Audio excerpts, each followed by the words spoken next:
Good evening, lovely tubers. White Mexican back again for another video tonight. There's going to be quite a few XYZ monsters in this. I don't know why, but of late my research for my content has just bestowed upon the black cards. So we're just going to get right into this. First card is going to be Traptrix Rafflesia. This card is seeing a pretty good price fold here. There's the reprints from the 2016 Mega Packs. And of course we have the Breakers of Shadow, original prints, both secret rares. And let's go ahead and this has fantastic artwork. So this is a pretty good card in general for Traptrix. But the artwork is what really it's a very aesthetically pleasing card in my opinion. Unlimiteds are going for almost about 7 bones, and in the first edition we see at the bottom of the first page is about $8-9. It's a 5 of from Black Velvet Yu-Gi-Oh! And there's about 3 pages left of this, so pretty nice. So we said about $9 for the original prints. Now again, I like to compare when they reprint things in the same rarity. If it's a significant enough gap, my general rule of thumb is to just go ahead and get the reprint version, as long as you get a first edition, same rarity. I mean, why not? Can't go wrong with that. Unless you're specifically going for collectability, then of course you want to go for the original prints always, especially if there's a significant gap from when the 2 prints were produced, and one is a lot older, but these were produced in the same year, so roughly around the same time. And it's about 7.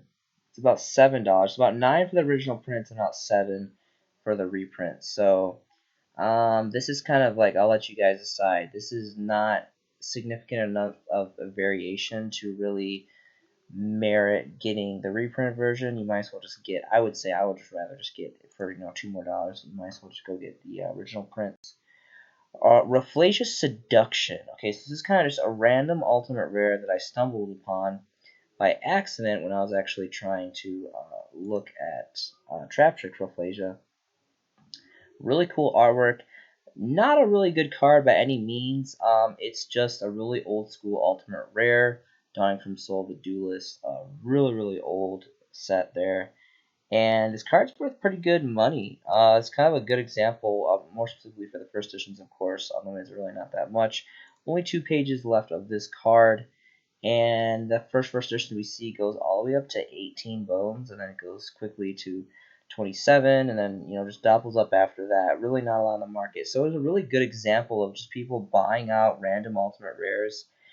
This isn't definitely the worst ultimate rare in the world, but it is definitely not the best either. The artwork is fantastic though, and its name is phenomenal. Rafflesia Seduction. It sounds so dark. It's pretty cool.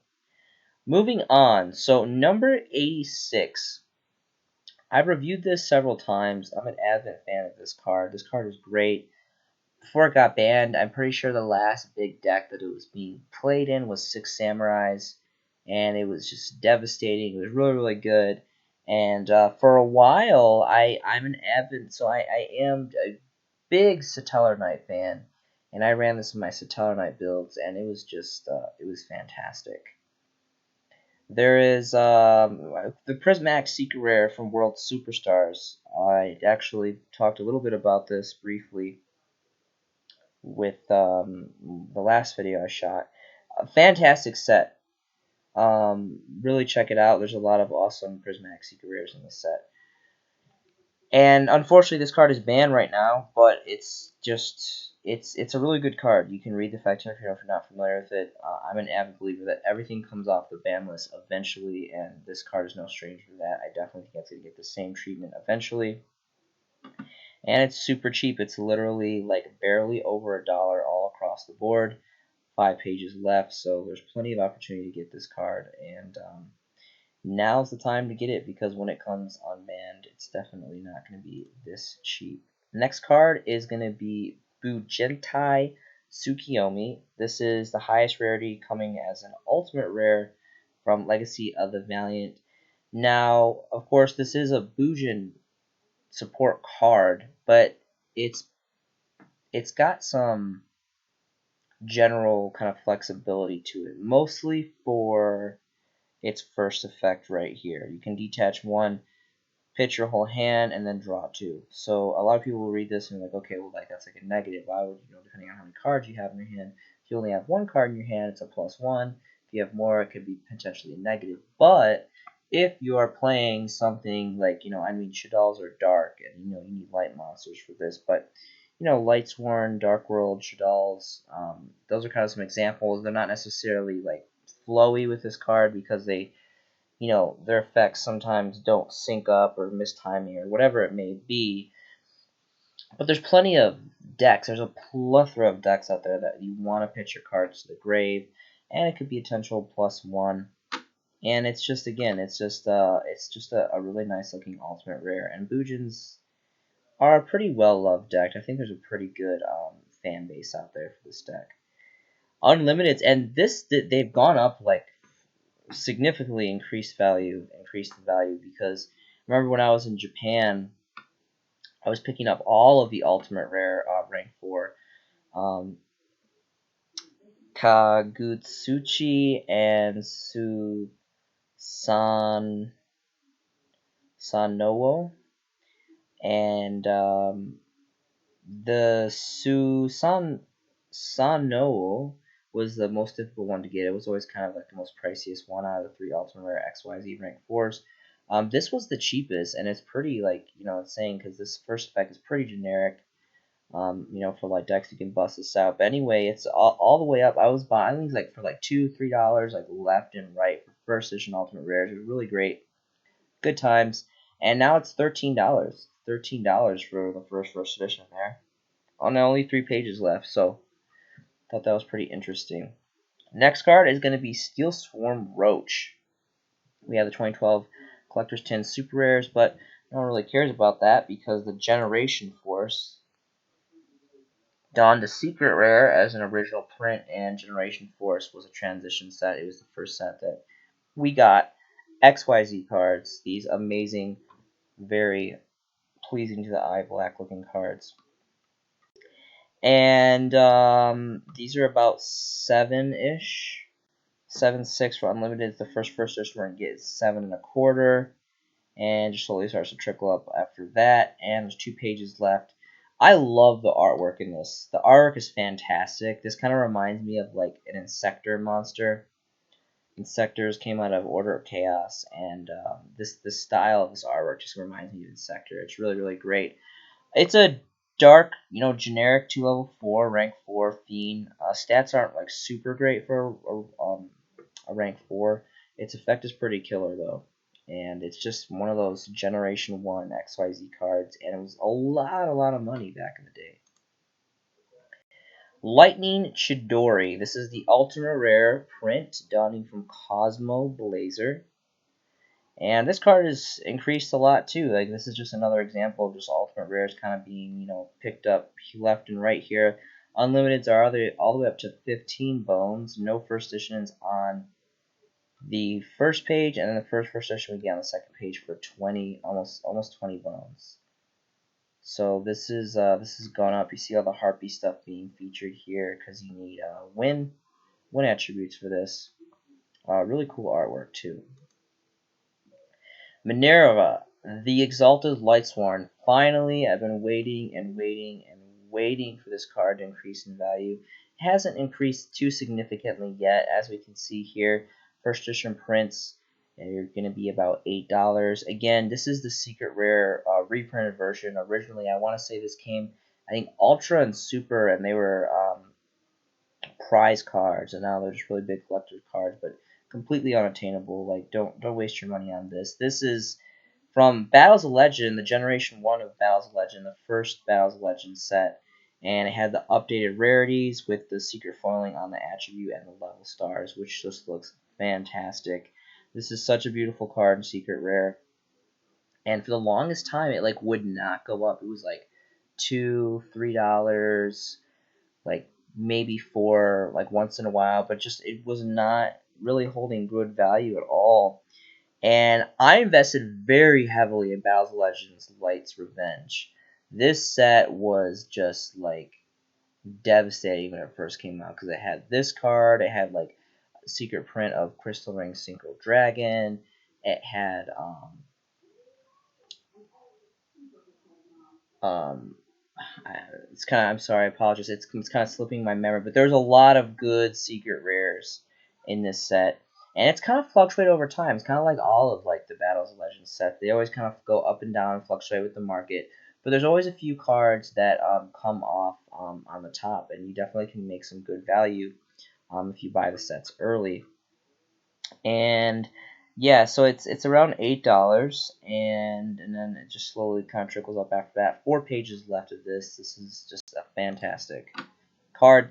Next card is going to be Star Liege Paladinamo.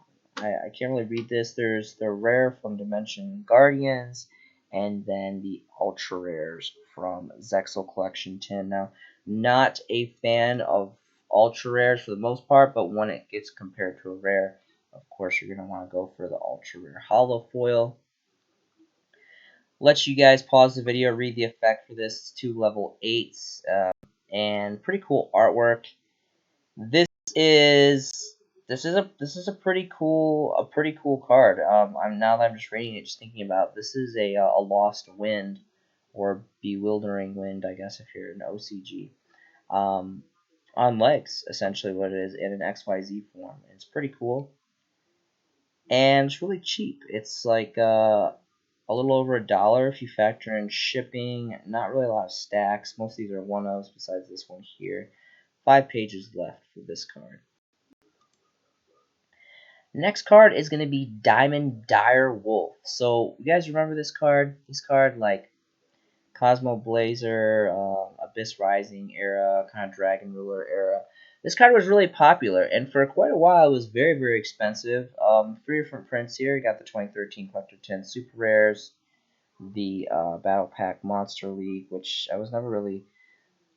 I mean, it's cool. They copied the rarity from Dual Terminal. It was kind of like a cheap way to kind of, I guess, continue on dual terminal prints, but I was never a fan of the battle pack stuff, or that, like, that format that they tried to create there. But anyway, fantastic artwork. I really like the artwork of this card. It's a very nice, you can see like the really deep secret rare foiling, really, really great. Original print, dawning again from Cosmo Blazer. It's just a simple 1-for-1. If you're not playing a Beast Warrior, or Winged Beast deck, it's just you pop it off to destroy another card. As simple as that. It was just a generic 1-for-1. And the first editions are not on the first page. They are on the second page.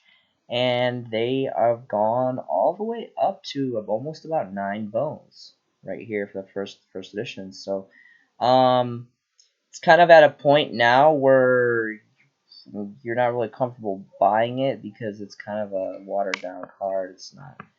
I don't want to say it's not playable. This is always just going to be a playable card. It's just the extra deck spacing. With us only having 15 slots, it's very difficult to manage a slot for a card like this, but there's really great history behind this. It's a secret rare. Cosmo Blazer is a pretty old set now in retrospective, and again, it's just a nice old secret rare, good artwork, and there's a lot of use in the day, so there's good history behind this card.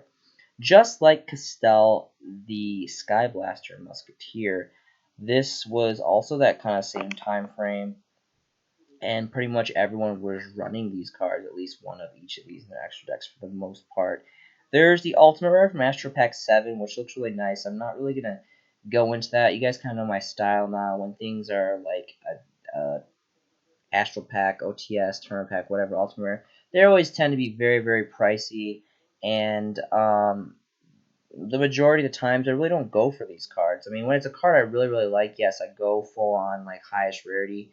But when we have stuff like the Duel Saga, which on its own merit alone, I say it all the time, it has its very unique wavy ultra rare foiling, which is the only 7 TCG to do this. It's very, very nice, which we can take a look at this really quick before we go into the original Duelist Alliance super rares. And again, this is kind of just like a generic 1-for-1, some field removal, and this card is literally just $1, if that, for the first edition versions of this. And there's 5 pages left for this, so this is really, really nice. I really do enjoy the Duel Saga rarities here, but also the Duelist Alliance super rares, first edition. Where are those? Right here. Are pretty nice too. I would probably say I don't know. I'm really torn because I really do. I don't normally like ultra rare, but I love the Duel Saga, the Dusa ultra rares. They look really, really nice. Mostly because it's the only set that to have that rarity. It looks really great and it's unique. And the super rares first edition, I mean, they're even cheaper. They're like roughly around the same. They're about $1, a little bit over $1, and 5 pages left plus on this. So it's up to you guys. If I had to make a decision right now, I would probably go for the original print super rare first editions, personally speaking.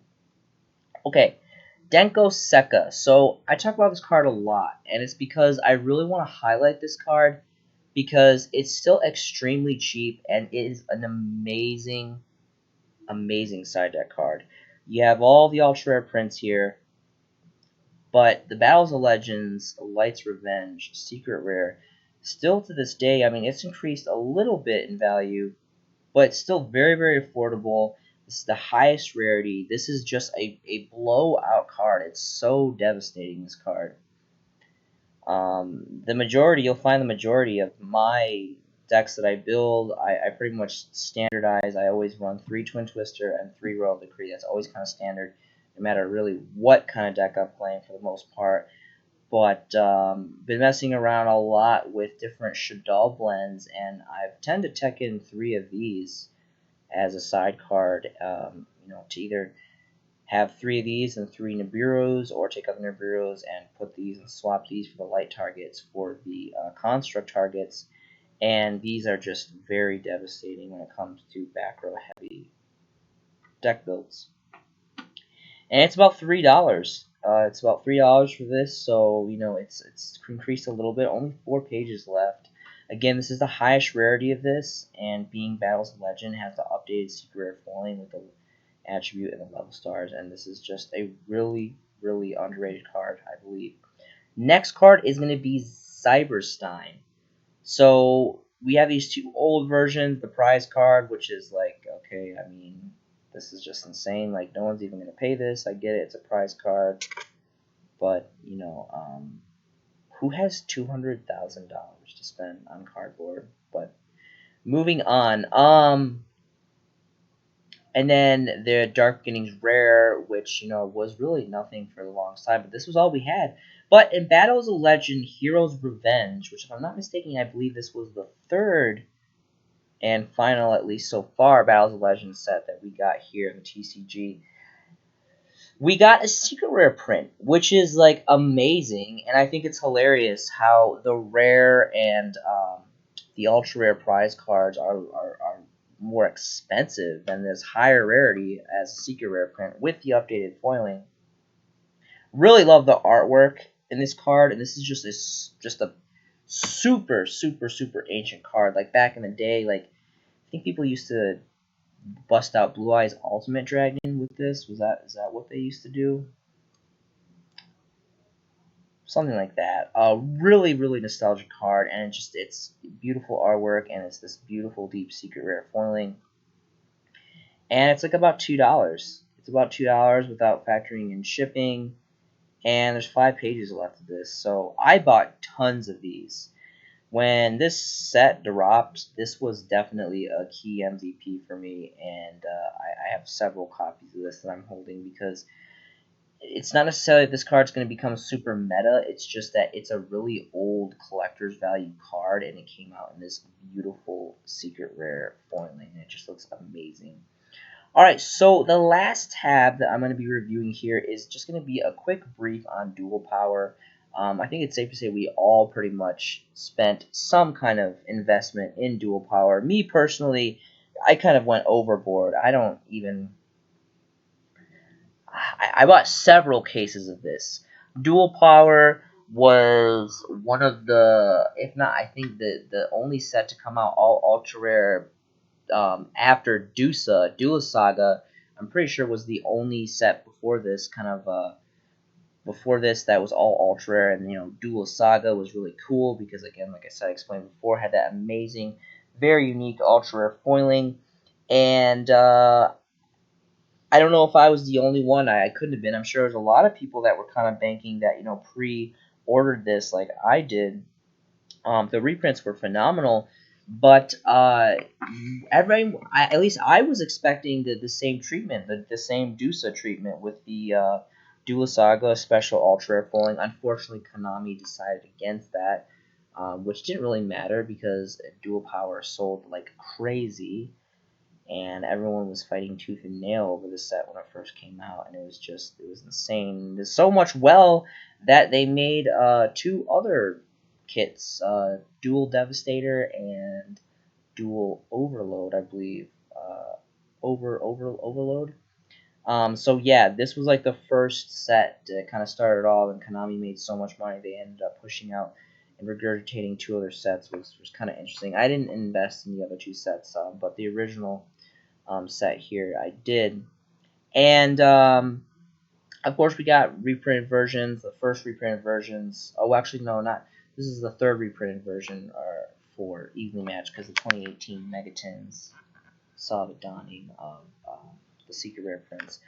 But for Infinite Permanence, they did not include that in the Megatin, so this is the first time we saw a reprint of this.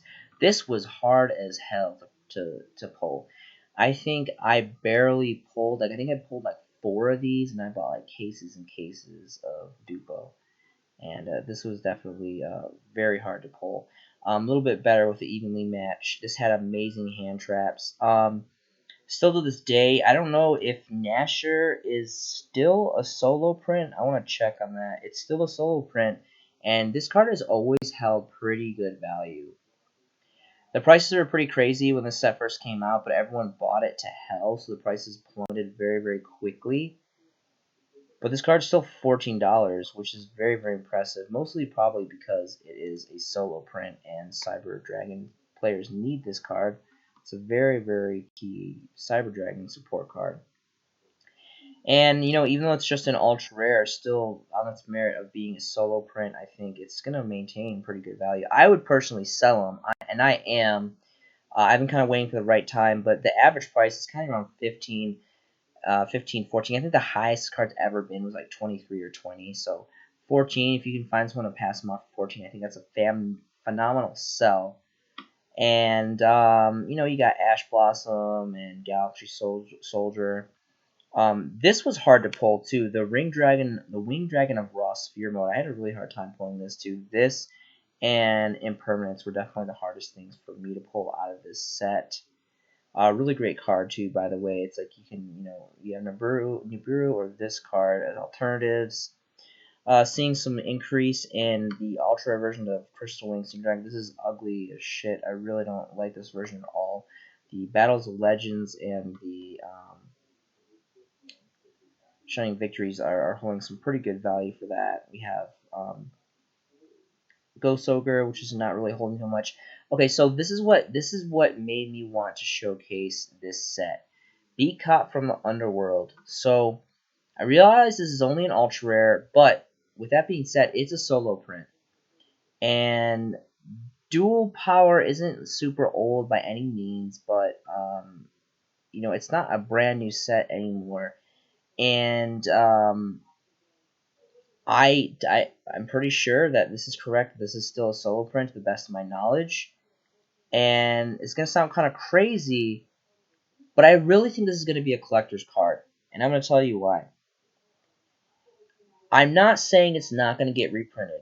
And I hope if it does get reprinted, it's not something stupid like a common. I really, really, genuinely hope this gets reprinted, but at least as a secret rare. with that being said, as of now, this is all we have. This is the Solo Print Ultra from Dual Power, and the artwork is just fantastic. This is just another tour guide related card. It doesn't necessarily sync up exactly with tour guide, but you know it's tour guide with blue hair essentially. It's the same artwork, and it's got the underworld and all that. So in the name, I love this card. And I personally saved every single copy of this that I pulled from the cases that I invested of Dupo. I saved, and I am saving, because if you just go and you look, and another investment too that I've actually been making for a couple years now is actually Tour Bus from the Underworld. Tour Bus from the Underworld is not a very playable card. It's not very good by any means, in my personal opinion. It's nowhere on the grounds of Tour Guide, OG Tour Guide by any means, but it is the artwork is fantastic. The artwork for Tour Bus, I want to say, even runs a challenge against the original OG Tour Guide, and all of them, even Tour Guide itself, of course, we know with it coming to 2 and the Ultra Rare skyrocketing as well as the first edition secrets. Tour Bus from the Underworld. So really quickly, I just want to show you guys. Because I believe in this card a lot, and I think that obviously you can see the prices of the original OG Tour Guide and the Ultimate Rare reprint. These are holding fantastic value. These cards are just amazing playable cards, very splashable, amazing artwork, and this card Tour Guide I think is right up there with Injection Fairy Lily, and even I'm bold enough to say Dark Magician Girl, because they're these very like cutesy anime artwork cards, and they're good. They're very playable. I mean, well, not really Injection Fairy Lily, and not so much Dark Magician, but Dark Magician Girl. The anime has anime, and it's a Yugi card and all that, but mostly for artwork. It's just fantastic. So I really think that BCOP from the Underworld is going to follow suit. And so here we go. The Secret Rare from Donnie from Order of Chaos. I love the artwork. This is it's so beautiful. You have like the Zombie Souls mountain thing here, the bus, and then tour guide, and it's a secret rare, and Order of Chaos is getting up there in age now. And let's go ahead and take a look at the first. Only 3 pages. Like there used to be pages and pages and pages of this card, and now there's only 3 pages. And the first edition, this is actually a pretty good deal. This is about $4 for this first edition. Unfortunately, it's just a one of. And then it goes to $5. And then we can move. There's only 2 of them, and then we move to the third page, and then it goes up here, and then it bottoms out. Not too devastating. About $10. So it's really not that expensive right now, but you have to take in perspective that this card is running out of the market quickly.